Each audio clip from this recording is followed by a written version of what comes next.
Felix cuma kasih satu pilihan. Cheryl sempat diam sebentar lalu dengan mantap dia bilang, "Aku setuju." Felix lega banget keputusan Cheryl akhirnya tepat. "Tolong jaga aku baik-baik ya," pinta Cheryl pelan. Felix pun berjanji bakal melindunginya terus sampai umur Cheryl genap 18 tahun. Kenapa nunggu 18 tahun? Karena ini cuma pernikahan kontrak kawan. Felix nggak mau mengikat dia selamanya kalau Cheryl belum dewasa. Felix bahkan janji kalau nanti Cheryl ketemu cowok yang dia cintai, Felix bakal bantu dia lepas dari nama besar Blair dengan aman. Dia bakal bebas. "Tugasku cuma melindungimu sampai saat itu tiba," batin Felix. Tapi tiba-tiba brak, ada yang buka pintu tanpa ngetuk. Duh, siapa sih ini? Ternyata si Bes Felix langsung ngomel. "Bes, kan udah dibilangin kalau masuk kamarku itu ketuk pintu dulu." Tapi ya namanya juga Bes, dia lupa terus. Cheryl bingung karena belum kenal siapa wanita ini. Bes nanya dengan gaya heboh-hebohnya, "Duh, kamu ngerasa nggak nyaman ya di sini? Suasananya emang agak kaku buat orang baru." Tapi Cheryl bilang dia cepat adaptasi kok. Ya, terus Bes cerita kalau dulu Melvin mendiang kakak Cheryl suka banget suasana di kastil ini kalau lagi mampir. Oh ya, hampir lupa Bes bawa kado yang dia perbaiki sendiri. Cheryl udah antusias banget nih, dia yakin kadonya bakal cantik banget. Tapi Felix langsung intervensi. Katanya Bes malah ngerusak barangnya. Bes nggak terima, "Ha, kok kamu bilang ini ngerusak sih?" Felix bilang jahitan Bes itu payah baru 3 langkah juga pasti lepas. Akhirnya Cheryl tetap mau pakai karena dia menghargai niat baik si Bes yang tulus. Bes terharu banget. Cheryl bilang dia emang lagi kedinginan sekarang jadi baju pemberian Bes itu pas banget buat dia pakai. Baju itu hangat banget, Cheryl berterima kasih berkali-kali. Bes sampai heran apa sih yang dilakuin Felix sampai anak semanis ini bisa nurut banget. Felix tetap pada pendiriannya, hasil kerjaan Bes itu bukan disebut perbaikan. Bes akhirnya pasrah dan minta maaf ke bayangan Melvin karena merasa gagal. "Maafin aku Melvin, aku salah," kata Bes dramatis. Tapi Felix bilang harusnya dia minta maaf ke Cheryl bukan ke Melvin yang udah nggak ada. Bes pamit sebentar buat cari pakaian lain yang lebih oke. Dia minta Cheryl istirahat aja dulu di kamar ini. Kalau butuh apapun tinggal bilang aja. "Apapun yang kamu mau bakal aku dapetin buat kamu," janji Bes ceria. Cheryl kelihatan senang banget akhirnya punya teman baru yang seru begini. Begitu mereka keluar kamar, suasana langsung berubah serius. Felix nanya ke Bes soal Logan Greer. Kayaknya ada rahasia besar di balik sihir Kastil Neuse. Kalian ingat kan Logan Greer itu orang yang pernah hubungin keluarga Blair buat minta bantuan. Dia sosok kunci di sini. Masalahnya dia hilang misterius di dalam kastil. Tapi karena para ksatria lagi buru para penyihir, kemungkinan besar dia masih hidup dan lagi sembunyi. Felix minta Bes cari info soal Logan diam-diam. Dan satu hal lagi, jangan sampai Cheryl dengar apapun soal laporan ini. Kenapa coba? Karena Felix mau Cheryl sendiri yang nanti bertanya saat dia udah siap. Ini bakal jadi langkah pertama Cheryl buat bangkit kembali. Malamnya Felix bengong di kamar. Dia kepikiran omongan Bes soal Cheryl yang baru 14 tahun, masih kecil dan rapuh banget. Dia membayangkan kalau itu Melvin masih ada, pasti Melvin yang itu bakal jelasin semuanya ke Cheryl pelan-pelan. Felix ngerasa bebannya berat banget sekarang. Felix tiba-tiba teringat momen tragis saat orang tuanya meninggal. Dia ngerasa nggak bakal bisa selamanya ada di samping Cheryl ataupun Bes. Tiba-tiba terdengar suara tangisan dari kamar sebelah. Felix langsung lari ngecek. Ternyata bener Cheryl lagi nangis sesenggukan. Nyesek banget liatnya. Buat anak sekecil dia, dunia luar yang kejam ini rasanya kayak lemari gelap yang besar, menakutkan dan bikin sesak napas. Cheryl merasa nggak berdaya di tengah keputusasaan. Felix bingung gimana caranya narik anak ini keluar dari lemari kegelapan itu. Felix awalnya ragu mau mengulurkan tangan, tapi tiba-tiba Cheryl yang malah narik tangan Felix duluan, seolah dia akhirnya nemuin penyelamatnya. Felix kaget nggak tahu gitu harus bereaksi gimana, terus Cheryl meluk dia erat banget. Cuman Felix satu-satunya orang cong yang tersisa buat dia bersandar. Ternyata di balik wajah diamnya Cheryl Nisi memang lagi nunggu seseorang buat narik dia keluar dari kegelapan yang kusam itu. "Aku benar-benar harus melindunginya," batin Felix. Dia pun pergi ke ruangan lain sambil terus kepikiran momen mereka tadi.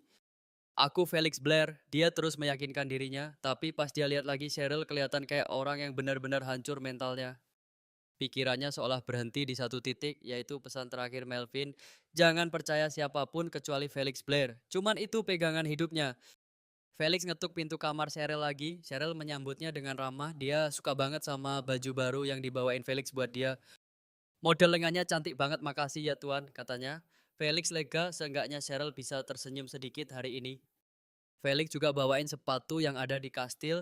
Cheryl nyoba dan ternyata pas banget. Syukurlah semuanya cocok di kaki mungilnya.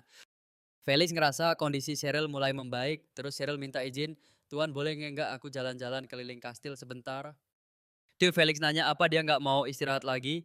Tapi si Cheryl bilang ya dia udah oke. Dia pengen melangkah maju dengan kakinya sendiri sekarang. Cheryl mulai jalan-jalan di lorong kastil. Tapi kok sepi banget ya, nggak ada satu orang pun yang lewat di sana. Ternyata semua orang lagi pada di luar kastil. Felix emang bener dia emang nggak suka kalau kastilnya terlalu ramai sama orang asing ya. Terus siapa yang bersih-bersih lorong raksasa ini? Cheryl mikir apa? Jangan-jangan Felix yang bersihin sendiri. Ah masa iya sih? Cheryl mulai bingung arah jalan pulang. Dia ingat kata kakaknya dulu kalau tersesat jangan ragu, jalan terus aja ke satu arah. Tapi gimana kalau di depan nanti nggak ada apa-apa ya nggak masalah. Paling enggak dia bisa balik lagi ke titik awal dia mulai tadi. Dunia ini mungkin menakutkan, tapi selama dia berani melangkah, Cheryl News nggak bakal pernah benar-benar tersesat lagi. Oke, rute ini yang harus aku ambil. Jalannya bakal nembus ke tangga. Meskipun statusku bukan anak sah kayak kamu, tapi ada satu hal yang pasti. Itu tidak nggak masalah. Angin bakal selalu ada di sisiku dan mencintaiku. Sekarang sih aku paham maksud ucapannya. Angin inilah yang nuntun aku sampai ke sini. Makasih banyak ya Melvin. Tunggu, siapa di sana? Cepet tunjukin diri kalian. Kalau enggak, lo kalian kok bisa-bisanya Lord bawa cewek secantik ini? Gimana ceritanya cewek selembut ini bisa terjebak sama cowok yang hatinya sedingin es itu? Dan tiba-tiba saja muncul dua orang itu yang mukanya mirip banget kayak pinang dibelah dua. Mereka kembar ya. Maaf, sepertinya kami belum memperkenalkan diri. Kami adalah kesatria dari Kastil Blair. Namaku Joel dan ini Ishak. Oh, jadi kalian kesatria Kastil Blair. Salam kenal ya, tuan-tuan sekalian. Nama saya Cheryl Neos. Mohon bantuannya mulai sekarang. Dan saat itu juga mereka berdua ngebatin. Wah, imut banget, bener-bener imut. Nona kalau Lord ngancem atau macem-macem jangan sungkan lapor ke kami ya. Kami pasti bantu, kami si kembar dari keluarga Moss bakal ngelindungin kamu sampai bisa kabur dari sini. Enggak kok, aku enggak apa-apa. Duh sayangku, Jesus Jejide sepertinya gosip tentangmu sudah sampai ke telinga para tetua di Kastil Blair.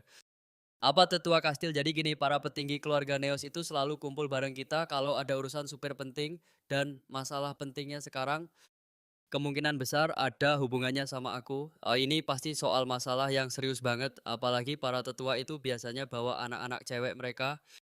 Tunggu, anak-anak cewek tetua iya tiga nona muda dari Kastil Blair itu terkenal punya hati sedingin kutub. Karakter mereka bahkan jauh lebih galak daripada bapaknya sendiri.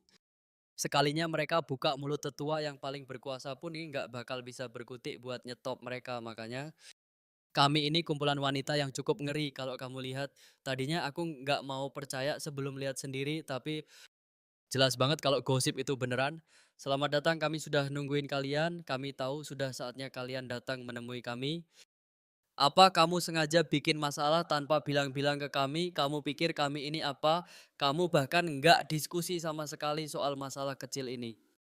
Oh, para tetua itu mulai ngomel-ngomel habis-habisan. Lord ngelihat ke arah Cheryl dan dia kelihatan ketakutan banget. Lord langsung teringat momen sebelum mereka ke sini. Nggak masalah kok, ini bukan pertama kalinya aku ikut pertemuan tetua keluarga. Aku sudah sering ngalamin situasi kayak gini di Kastil Neos. Jadi ayo masuk, aku nggak khawatir soal apapun. Lord tiba-tiba teringat kata Melvin, kalau Cheryl itu mungkin saja adik perempuannya yang paling berharga. Dia itu selalu bersinar, saking bersinarnya sampai-sampai itu aku selalu pengen ngelus rambutnya. Phil, kamu yang ngerasain hal yang sama juga kan? Dan saat itu Lord tersenyum tipis. Jelas banget kalau dia emang ngerasain hal yang sama. Tuan Blair kenapa diam saja? Ayo bicara. Cheryl natap, dia penuh harap nunggu Lord buat jelasin semuanya. Akhirnya Lord buka suara pewaris sah keluarga Neos bayi telah dibunuh. Oh, apa? Kamu serius? Ya, itu alasan kenapa upacara penobatannya ditunda. Tapi pihak kuil suci bilang penundaannya karena masalah persiapan. Padahal kenyataannya pewarisnya hilang. Ya bisa dibilang mereka emang lagi bermasalah sama persiapan. Jadi itu yang sebenarnya terjadi. Dan keturunan terakhir keluarga Neos ada di sini sekarang. Tepat sekali. Maaf saja nggak bisa kasih tahu lebih awal karena situasinya mendadak banget. Kami paham kalau Nona Neos ada di posisi yang sangat sulit dan kedatangannya yang tiba-tiba ini juga. Tapi tunggu dulu ayah, biar kami yang bicara sekarang. Oh, Tuan Blair, sepertinya Anda berhutang penjelasan ke kami soal ini. Tapi Lord malah jawab datar, menurutku ini bukan masalah yang butuh penjelasan apa Kamu pikir kami bakal diem aja gitu? Nggak masuk akal Tuan Blair, jujur ya kami nggak ngeraguin niat baikmu, tapi kok bisa-bisanya kenapa kamu biarin dia pakai baju seburuk ini?" Cheryl langsung melongo dengar itu. "Apa bajuku sejelek itu ya?" "Tuan Blair, apa kamu buta? Sayang banget energinya anak seimut ini, tapi kamu kasih gaun yang modelnya begini." Ternyata cewek-cewek ini nggak sejahat yang kita kira. Terus lagi kamu biarin dia pakai sepatu tanpa kaos kaki di hari sedingin ini. Bayangin gimana kedinginannya pergelangan kaki dia. Pasti anak sekecil ini sungkan mau minta kaos kaki karena ngerasa ada di tempat asing ya kan? Aduh kamu manis banget sih. Udah tinggalin aja cowok bodoh ini dan ikut sama aku yuk. Aku punya banyak hal gitu. Banyak hal yang nggak bakal bikin kamu bosen. Aku janji kamu bakal seneng bareng aku. Aku juga punya beberapa perusahaan, nanti aku ajarin cara bisnis kalau kamu mau. Aku cuma bisa melonggo. Mereka bener juga sih. Di kastil ini nggak ada yang bagus selain baju-baju jelek. Anak-anak perempuan kita sih emang pinter banget kalau soal ini. Tapi tetap saja rasanya aku pengen narik kerah bajunya Tuan Blair dari pas pertama kita masuk gerbang tadi. Lihat deh nona-nona itu sekarang lagi ngeroyok Lord sambil marah-marah. Mereka kesel banget karena Lord Lao dianggap nggak becus ngurusin Cheryl. Di sisi lain ada yang lagi nahan tawa. Pas mereka nengok ternyata Cheryl lagi ketawa geli. Dalam hati Cheryl bilang, aku yakin kalau kakak-kakakku juga lihat ini dia juga bakal ketawa ngakak. Tadinya aku sempet tegang karena ini pertemuan pertamaku sama tetua Blair. Tapi syukurlah ternyata mereka orang-orang yang baik banget. Oh iya, apa Kastil Neo sudah ngumumin hal lain? Belum, sampai sekarang belum ada kabar lagi. Satu-satunya pengumuman cuma soal penundaan penobatan karena masalah teknis persiapan itu tadi. Berarti paman belum mutusin mau gimana ya? Mungkin saja ada beberapa alasan yang bikin dia milih buat mundur dulu sementara. Sepertinya sih gitu. Waktu itu kakakku nanya ke para ksatria itu, siapa yang kirim kalian? Aku sudah duga mereka bukan ksatria asli dari Kastineos. Seorang pemimpin pasti bisa ngenalin pasukannya sendiri. Kemungkinan besar paman pakai pasukan luar karena kalau aku dan kakakku hilang dari dunia ini, kekuatan angin bakal langsung pindah ke dia. Kekuatan angin itu adalah kekuatan spesial yang cuma milih satu orang dari garis keturunan langsung keluarga Neos buat ditunjukkan. Tanda sebagai penguasa angin bakal terukir di tubuh pemiliknya dan dia harus menerima semua kejayaan itu. Sekarang karena Cheryl nggak ada di tanah Neos, kesempatan itu terbuka lebar buat orang lain. Kekuatan itu akhirnya muncul juga. Carlineus paman yang seharusnya jadi pelindung malah jadi ancaman terbesar. Apa dia bakal tega ngancurin semuanya? Apa dia benar-benar mau ngajak perang saudara cuma demi Kastil Neos? Kabar dari kastil masih simpang siur, katanya nggak ada korban jiwa lagi. Tapi kita nggak boleh lengah sedikit pun. Si paman itu dia nggak bakal biarin siapapun yang tahu rahasia busuknya tetap hidup. Aku nggak bisa diam aja, aku harus bantu mereka. Gimana caranya? Aku pengen selamatin mereka sebelum si iblis itu bergerak dan habisin nyawa mereka satu persatu. Terlibat sekarang itu malah bakal bikin situasi makin berbahaya buat mereka ya, jadi aku paham itu. Makanya aku tuh butuh nama keluarga Blair. Aku harus ambil keputusan tanpa ragu sedikit pun mulai sekarang. Lucu ya, cuma gara-gara ganti nama belakang paman bakal terpaksa ngerubah cara dia hadapin aku. Dengan nama Blair aku bakal punya kebebasan yang nggak pernah aku punya sebelumnya. Jadi kamu sudah siap buat serangan balik kan? Kalau lebih aku nggak lakuin ini sekarang itu buat apa ya, aku ada dari sini nggak ada gunanya ya bertahan kalau cuma tuh buat diam dan menyerah. Suasana di sini bikin sunyi banget, jauh dari hiruk pikuk orang banyak. Anehnya aku mulai terbiasa sama kesunyian yang menenangkan ini. Tapi sepertinya ketenangan ini bakal segera berakhir. Cukup sampai di sini Felix Blair. Mulai detik ini aku bukan lagi penyihirmu. Hubungan kita bakal berubah total mulai sekarang. Di luar kantor sayup-sayup terdengar suara perdebatan yang panas. Aku bilang aku bakal habisin mereka semua. Kenapa kamu malah larang aku? Suaranya penuh amarah. Berhenti Bes saat itu suara Nona Bes, dia teriak frustrasi dia. Tapi gimana bisa dia disuruh tenang gitu setelah dengar pengumuman gila dari Kastil Neos itu. Dia bilang dia teman Melvin, tapi apa dia pikir Kuil bakal tinggal diam? Kalian pikir ini bercanda? Raja dan para pendeta nggak bakal biarin ini berlalu gitu aja.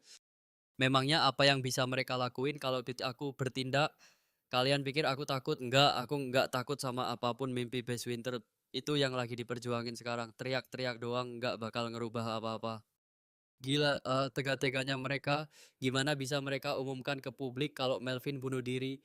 Ini penghinaan yang luar biasa, kejam. Raja dan pendeta agung benar-benar keterlaluan.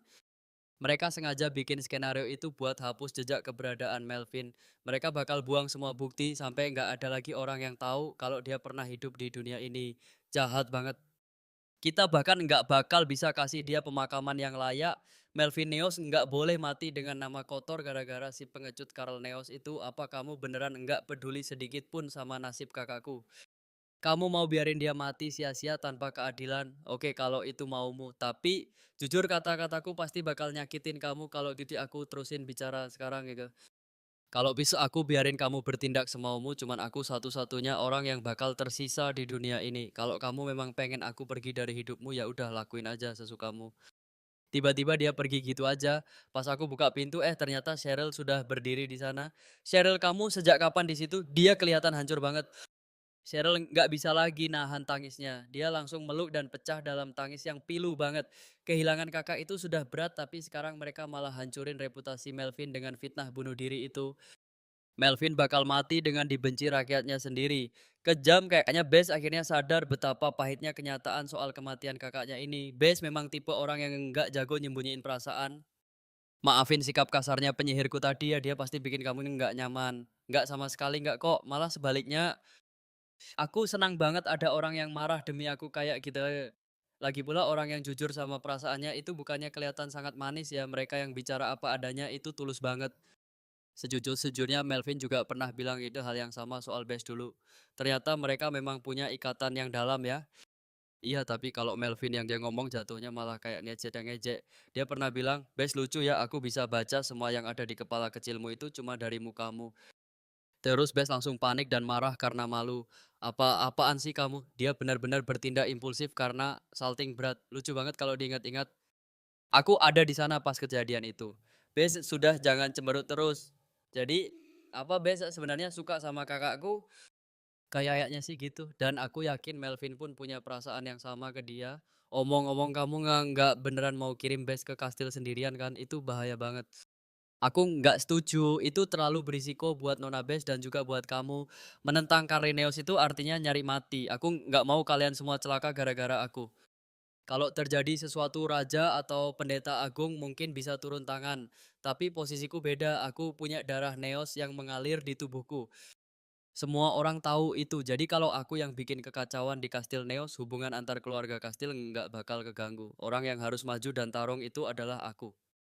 Aku nggak mau keluarga kalian yang kena getahnya. Melvin juga pasti nggak bakal setuju kalau iki aku biarin orang lain terluka demi aku. Tapi dendam ini harus dibalas entah olehku atau Bes. Aku harus lakuin ini. Paman yang dulu aku sayang dari kecil ternyata tega bunuh kakakku cuman demi jabatan dan kekuasaan konyol itu. Aku nggak habis pikir. Nggak peduli sesenang apapun aku nanti kalau itu semua dibangun di atas kematian kakakku, senyumku pasti palsu. Udah, aku nggak bakal pernah bisa bahagia lagi kalau kebenaran ini terkubur. Aku lebih milih menderita asal bisa buktiin kebenarannya. Aku harus balas dendam dengan tanganku sendiri karena itu Tuan Blair, aku mohon jadikan aku Cheryl Blair sekarang juga. Ku mohon nikahi aku secepatnya. Baiklah, aku mengerti kalau orang yang mau aku nikahi ini memang mencari kebenaran meski harus menderita, maka Felix mendekat dan mencium tangan Cheryl dengan sangat lembut. Aku juga bakal lakuin hal yang sama. Kita bakal hadapi ini bareng-bareng. Kamu serius? Kamu mau pergi ke wilayah West sama Nona Neos besok pagi? Iya, kami mau minta izin pernikahan dan ngucapin sumpah di kuil besok. Ya ampun, gerak cepat banget. Felix, kamu harus segera temuin Nona Neos sekarang, minta maaf sama dia. Masa calon pengantin laki-laki nggak kasih kado baju baru buat tunangannya di hari sumpah, parah banget kamu. Aku tahu kamu itu memang agak cuek dan menyebalkan, tapi Cheryl itu gadis yang sangat baik. Kami semua yang harus turun tangan dan minta maaf sama dia biar dia nggak ninggalin kamu. Kalau sampai dia batalin pernikahan ini gara-gara kelakuanmu, kami bakal ganti posisi Dewan Tetua sama anak perempuan kami aja, biar tahu rasa kamu. Toh kalau itu terjadi Dewan Tetua juga sudah nggak berguna lagi kan. Pokoknya kamu harus berubah jadi lebih baik mulai sekarang. Jangan jadi orang yang nggak peka lagi. Kami bakal terus awasin kamu. Kalau sampai kamu bikin dia sedih atau sakitin perasaannya, kami sendiri yang bakal habisin kamu. Paham, ternyata seluruh keluarga Blair sayang banget sama Cheryl. Malam harinya Cheryl dipanggil. Cheryl, Tuan Felix kayaknya habis-habisan kena omel ya. Kayaknya sih gitu. Sudah malam, mending kamu cepat istirahat biar besok segar di hari pernikahanmu. Ide bagus. Tapi boleh nggak aku minta satu permintaan terakhir sebelum hari esok tiba? Dan keesokan harinya akhirnya selesai juga. Penampilan Cheryl berubah total. Dia baru saja memotong rambutnya sebagai simbol babak baru hidupnya. Dia penasaran apa Tuan Blair sudah siap. Pas dia buka pintu, halo Cheryl, wah kamu sudah, apa sih?" Felix langsung melongo nggak percaya. Selesai Cheryl, hei kamu melamun ya, kamu baik-baik saja. Bukan begitu. Maksudku kamu baru saja mengikat rambutmu, apa terlihat aneh? Oke, aku lepas lagi kalau begitu. Tapi serius, kamu terlihat luar biasa. Duh, apa aku barusan mengatakannya keras-keras malunya. Oh iya, soal Nona Bes, kalau tidak terlambat itu bukan dia namanya. Tahu tidak, kalau ada penyihir lain yang menyamar jadi Bes Winter, cara paling gampang mengenalinya ya dari kebiasaan telatnya itu ciri khasnya yang paling membantu untuk membedakannya. Cheryl, bisa kemari sebentar, ada apa ya? Belum sempat menjawab, dia malah menyuruhnya duduk dan mulai menyisir rambutnya dengan sangat lembut, manis banget. Aduh apa rambutku berantakan banget ya. Ternyata mengurus rambut pendek itu nggak segampang yang aku bayangkan. Tapi Malik bilang nggak masalah sama sekali. Bahwa nanti juga terbiasa kok. Dia lalu teringat kejadian kemarin, momen saat Cheryl memutuskan memotong rambutnya. Kamu yakin mau memotongnya? Iya benar. Dari Ali Amulini Nuru. Bikin repot kalau harus merawat rambut panjang setiap hari, aku ingin lebih praktis. Tapi ternyata memotongnya sendiri itu sulit. Jadi, boleh gak aku minta tolong padamu? Aku mengerti. Dan saat Malik mulai merapikannya rasanya familiar. Seperti kembali ke rumah ke Kastil Neos, perasaan hangat yang sudah lama hilang. Dulu di Kastil Neos selalu ada yang menyisir rambutku waktu kecil ya ayah dan ibu, tapi saat mereka mulai sibuk para pelayan kastil yang menggantikannya, bahkan kakak-kakakku itu juga, sering saja melakukannya itu, tapi sekarang semuanya sudah pergi gitu. Kupikir nggak akan ada lagi orang yang melakukan ini untukku sampai Malik muncul. Malik sadar dia melamun, ada yang nggak nyaman. Cheryl cuma tersenyum lebar. Rasanya benar-benar seperti pulang ke rumah. Ya dulu kakak-kakakku menyisir rambutku sangat hati-hati. Kalau dia tahu aku memotong rambut sependek ini, wah dia pasti bakal mencekik leherku dan membunuhmu Malik. Nih nggak mungkin dia kan sayang banget sama kamu. Aku tahu kok Melvin itu tipe kakak yang hobi banget pamer soal adik perempuannya yang cantik. Aku malu banget setiap dia mulai pamer. Tapi sejujurnya di mata orang lain aku terlihat paling bahagia saat sedang bersama Melvin kan. Aku tersenyum, iya setiap dia bicara kamu pasti tersenyum. Dalam hati Malik bergumam senyum Cheryl itu selalu bercahaya sangat hangat bagi siapapun. Senyum yang bisa bikin siapapun ikut bahagia, bahkan aku pun pernah terpesona melihatnya. Duh, memikirkan Melvin bilang begitu, rasanya aku mau sembunyi saja. Tahan dulu malunya, itu belum seberapa, masih banyak hal jauh lebih memalukan yang pernah dia katakan soal kamu. Kamu mau dengar sekarang? Nanti saja, jangan sekarang. Tapi janji ya lain kali ceritakan semuanya padaku. Soal apa yang Melvin katakan tentangmu, tentu saja kapanpun kamu mau. Nah, sepertinya rambutmu sudah rapi sekarang. Karena rambutku sekarang pendek, kupikir nggak akan ada kesempatan bagi siapapun untuk menyisirkannya lagi. Tapi Malik, dia benar-benar baik sekali. Selesai. Saat berdiri di depan cermin, Cheryl terpaku. Penampilannya benar-benar sempurna. Wah, cantik sekali. Maksudku rambutnya yang cantik bukan aku. Aku nggak bermaksud narsis loh. Oh, hai Bes, akhirnya kamu sampai juga. Tentu saja aku telat itu kan sudah jadi tugasku, tapi syukurlah kalian nggak marah. Tunggu kenapa kalian malah terlihat senang aku telat. Kalian kenapa sih bisik-bisik dan lirik-lirikan begitu? Perasaanku kan nggak enak kok, cuman aku yang nggak tahu apa-apa di sini. Lama-lama sifatmu makin mirip Melvin saja, Cheryl. Oh iya, kamu potong rambut. Kamu terlihat imut banget dengan gaya rambut pendek ini. Oh iya, habisnya merawat rambut panjang itu bikin pusing. Tapi sekarang saatnya kita berangkat. Pengadilan sudah menunggu. Nah, ayo berdiri di sana. Lebih dekat lagi, kalian harus terlihat seperti pasangan kekasih yang mau menikah agar aktingnya meyakinkan. Cheryl benar-benar grogi sekarang. Jadi, kabari aku lewat sihir kapanpun kalian sudah mau pulang ya. Terima kasih banyak, Bes. Santai saja, aku kan penyihirmu. Oh iya, para tetua berpesan agar kalian ekstra hati-hati saat pulang nanti. Oh apa, Felix berulah lagi bilang pada mereka, aku minta maaf atas kekacauannya. Oke, akan kusampaikan. Dan dalam sekejap, wush, Mereng sudah berpindah tempat. Jadi ini ruang tunggu resmi sebelum masuk ke ruang pengadilan. Rasanya aku pernah ke sini dulu. Dulu-dulu aja aku, ke sini bareng paman dan kakak-kakakku ya, nggak banyak yang berubah, tapi aura Lord Blair dan Nona Cheryl Neos kali ini benar-benar terasa kuat. Nah, kami sudah menunggu kalian dan disinilah babak baru dimulai. Gimana menurut kalian? Jangan lupa tulis pendapat kalian ya.